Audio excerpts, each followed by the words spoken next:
نیکیوں اور رحمتوں کو شروع ہوئے کچھ دن ہی تو گزرے ہیں۔ اللہ رب العزت سے قوی امید ہے کہ ہمارے لیے یہ رحمتوں اور برکتوں سے بھرپور مہینہ ثابت ہوگا،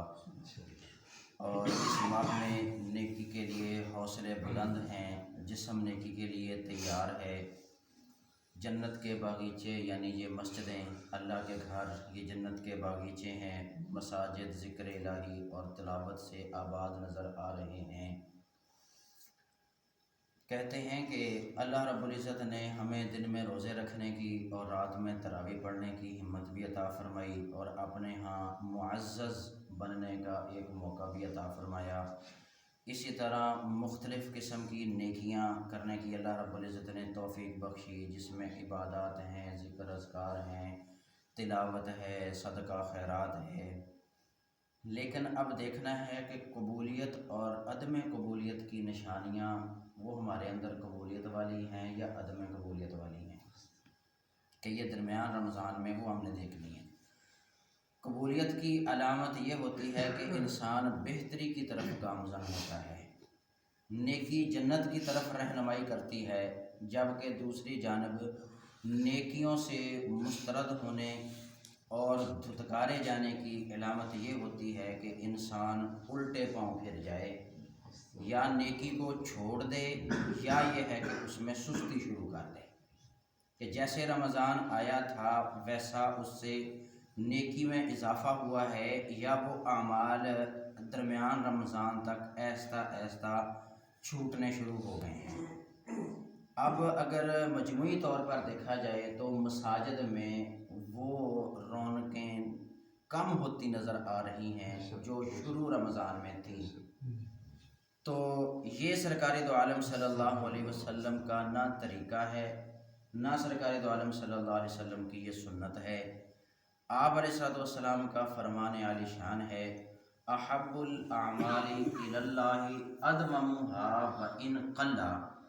اللہ رب العزت کو محبوب ترین عمل وہ ہے جس میں ہمیشگی ہو، جس میں مستقل مزاجی ہو، جس میں مداومت ہو۔ آگے فرما دیا حضور نے وَإِن قَلَّ، اگرچہ وہ عمل تھوڑا ہو، اگرچہ وہ عمل تھوڑا ہو لیکن اس میں مستقل مزاجی ہو، اللہ رب العزت کو وہ عمل بڑا پسند ہے۔ دیکھیں ایک بندہ تہجد پڑھے، شراق پڑھے، چاشت پڑھے،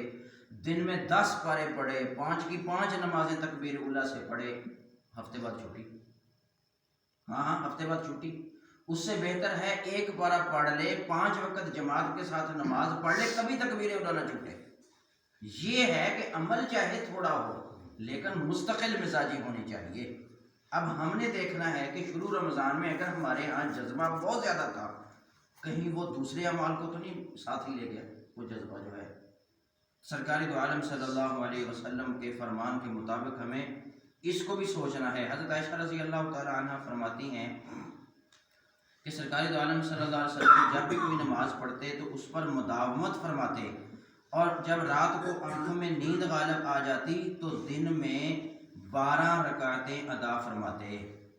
یعنی جب کبھی کسی عمل میں کوئی کمی نظر آتی تو دوسرے ٹائم میں اس کو پورا کر دیتے تھے تاکہ وہ جذبہ ختم نہ ہو، کہ رات کو نیند غالب آ گئی، تہجد کی 12 نہ پڑھ سکے،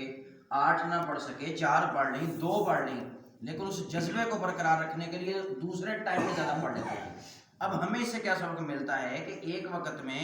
اگر ہم اپنے اعمال رمضان کے کم ہو گئے کسی بھی مصروفیت کی وجہ سے، ہم اس کو پارٹ ٹائم میں دگنا کر دیں، اس کمی کو پورا کر دیں۔ حضرت عائشہ رضی اللہ تعالی عنہ فرماتی ہیں کہ رسول اللہ صلی اللہ علیہ وسلم نے ارشاد فرمایا کہ فرائض کے علاوہ نفلی اعمال میں سے اتنے اعمال کو ہی اختیار کرو جتنے اعمال کرنے کی تم طاقت رکھتے ہو۔ بے شک اللہ تعالیٰ کسی عمل سے اکتاہٹ میں نہیں پڑتے، یہاں تک کہ تم لوگ ہی اگر کسی عمل سے اکتاہٹ ظاہر کرو، کہ تم اکتاہٹ ظاہر کرو گے تو اللہ رب العزت اکتاہٹ ظاہر کریں گے، ورنہ اپنے آپ کو اتنا جو ہے مشقت میں نہ ڈالو اور پھر فرمایا کہ اللہ کی طرف سے بھی ایسا ہی اظہار ہوگا۔ حضرت عائشہ رضی اللہ تعالیٰ عنہ نے فرمایا اللہ کے رسول صلی اللہ علیہ وسلم کو نفل نمازوں میں سے وہ نماز محبوب تھی جس پر پڑھنے والوں کی طرف سے مداومت اختیار کی جائے۔ حضور کو بھی وہ نماز بڑی محبوب تھی نفل نمازوں میں سے، اگرچہ کمیت کے اعتبار سے وہ کم ہی کیوں نہ ہو،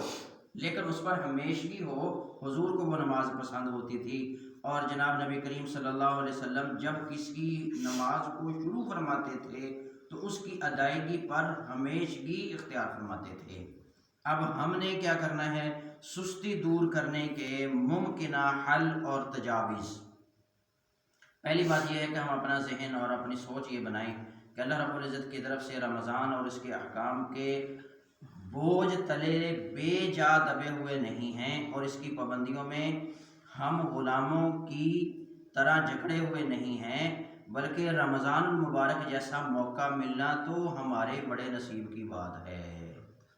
اب بندہ یہ نہ سمجھے، چستی حاصل کرنے کا پہلا طریقہ